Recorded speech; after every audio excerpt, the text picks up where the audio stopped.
Welcome, everybody, to the F4 Hunger Awareness Show.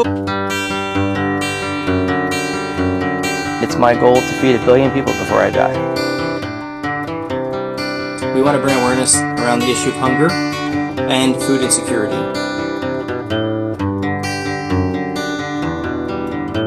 7 to 8 million people served so far. With the sole goal of eradicating world hunger by connecting sources of food to recipients in need. Fiorenza's Food for Friends. So, what I'd like to do is I'd like to talk a little bit about your law firm. If you can maybe, I'll share the website here. If you can maybe give us a background, how did Chartwell start, and what you're doing now as a firm, how you're growing, where you're Yep. at. Chartwell's a nationally ranked law firm with more than 250 attorneys and legal professionals. We're in 30 offices now, coast to coast. We have a national presence with a boutique experience. We first launched in 2002 by our founding partners, Chuck Barreras, Tom Strometz, Mike Diamond, and Andrew Greenberg. Our name Chartwell was the name of the home of Winston Churchill. And we really like that he once said, "We make a living by what we get, but we make a life by what we give." And then in One more general, time, say that one more time, Amanda. That's good. Say this a little slower. What was that? he once said, "We make a living by what we get, but we make a life by what we give." Oh, I love that. I love that. So that's how our name started. And we handled the following areas of law: appellate work, bankruptcy, commercial litigation, construction, first party property, general liability, hotel industry, insurance coverage, labor and employment, cat losses, maritime, personal injury, product, professional, retail, subrogation, transportation, and workers' comp, as I discussed earlier. And in general, we promote a diverse, equitable, and inclusive workplace that drives innovation, strengthens collaboration, and enhances our ability to serve our clients effectively. So And going then, back, sorry, I was just say going back. So the name came from the home that Winston Churchill lived in.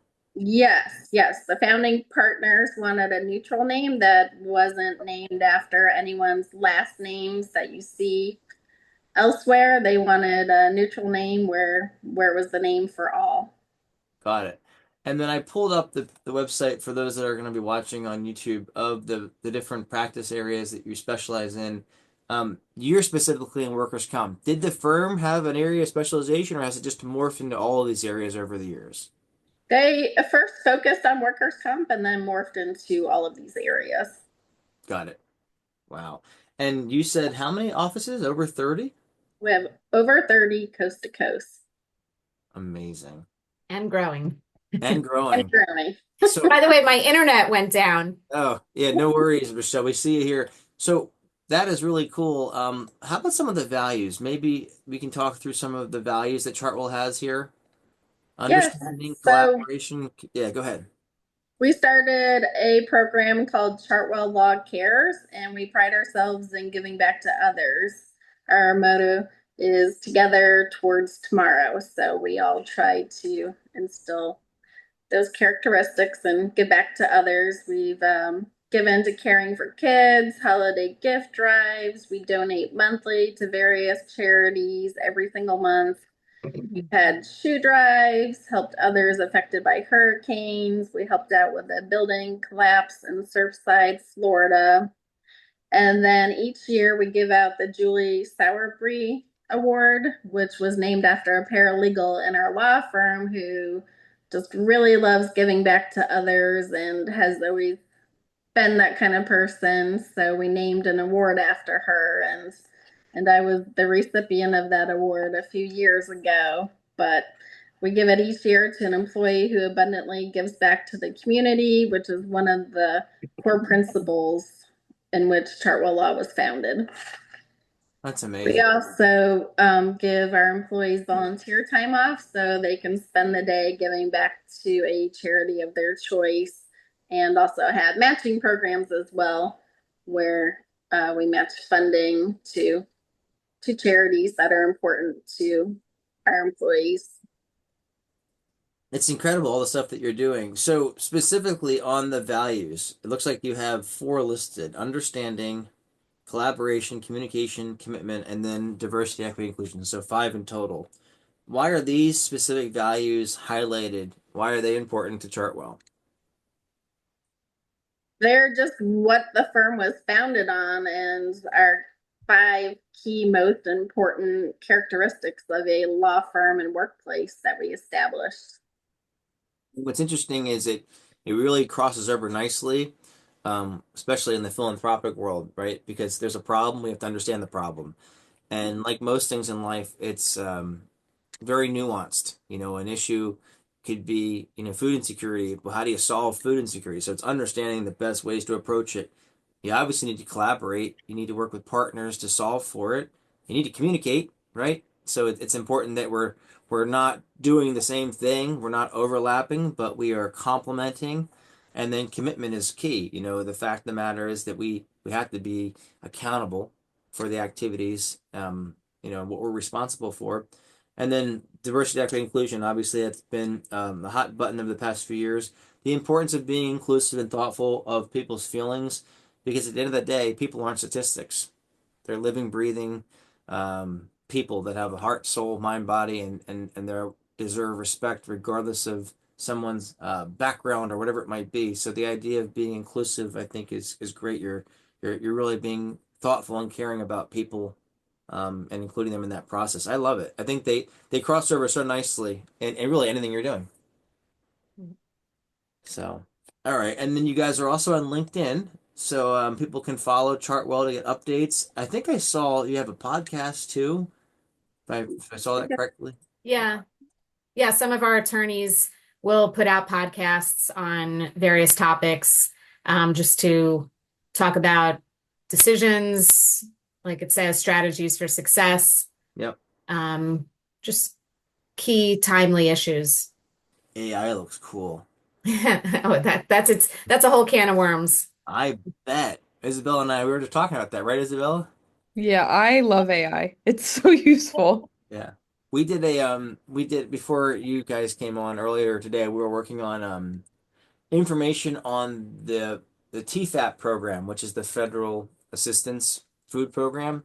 And I just went into AI, to the OpenAI ChatGPT, and I had it do a nice breakdown of kind of like explain what's happening. And then we just read through the AI lens. Here's the pros and the cons, and here's how the funding gets used and allocated. And believe it or not, what was interesting, there wasn't a lot of data on it, but there's from what they can see, very little fraud and abuse in that specific government program, which is pretty cool. That's good to know because It it's is good to know. important. Yes, it is. Yep. It's And a very helpful tool, but you have to make sure it's accurate. And Michelle just wrote a very lovely article about making sure your citations are accurate for legal briefs and pleadings before the judge. So Yeah. Because I've heard a lot of lawyers are even using it now. Yeah. So we actually just rolled out our initial AI policy because, as you can imagine, it's a work in progress and very fluid. And we did our training a couple of weeks back, and it was certainly interesting to see. We put a little poll up during the online training, and the question was, have you used generative AI? Have you ever heard of Copilot, which is the yes, platform that we use? And a lot of people said never use Gen AI. And I said, when you start typing a text or you start typing an yeah, email, when you start seeing the words popping up, you're using Gen AI. When you are on that, and our IT representative also said when you go on Netflix and it says you might like to watch such and such, like it's all part of this.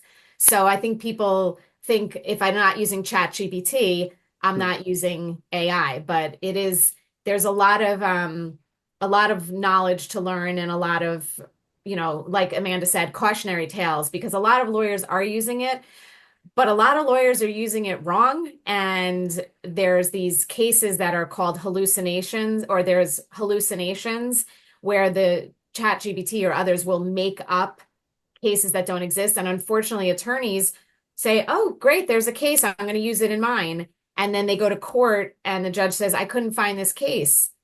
And there's been a lot of that. And my role, one of my roles as general counsel is to say, double check, fact check, go to the source, make sure that it actually exists, because we don't need a Chartwell attorney standing before a judge getting sanctioned or embarrassed or anything like that. So it's a risk reward system. That's amazing. They call it a hallucination AI. Yeah, apparently a hallucination, it's not, has nothing to do with the legal field. It's hallucinations are when AI makes things up because of what it has been told, right? Like it's similar to like when it just makes something up thinking that it's real. That And as attorneys, we need to make sure that if we're using it, that it actually is real. So, I never knew that. Did you know that, Isabella? No, yeah. I feel like it's used in everything now. Yeah, it's I think every company should have an AI policy. they certainly should. I Yeah. mean, we do in college because I'm about to graduate, Oh, and right. a lot of my professors have started telling us that we can use it. But they go over like how to cite it, Yeah, how to it's the same in the make legal sure it's field. correct and we're not getting false information. So Yeah. it's really, I think in every field, school, they're trying to implement it somehow. It's here, whether we like it or not. And that's what we're Yeah. trying to implement. That's where we're trying to tell our firm is it's here, you're going to use it, just use it right. Yeah. Yeah. That's really good. That's really neat. You're ahead of that.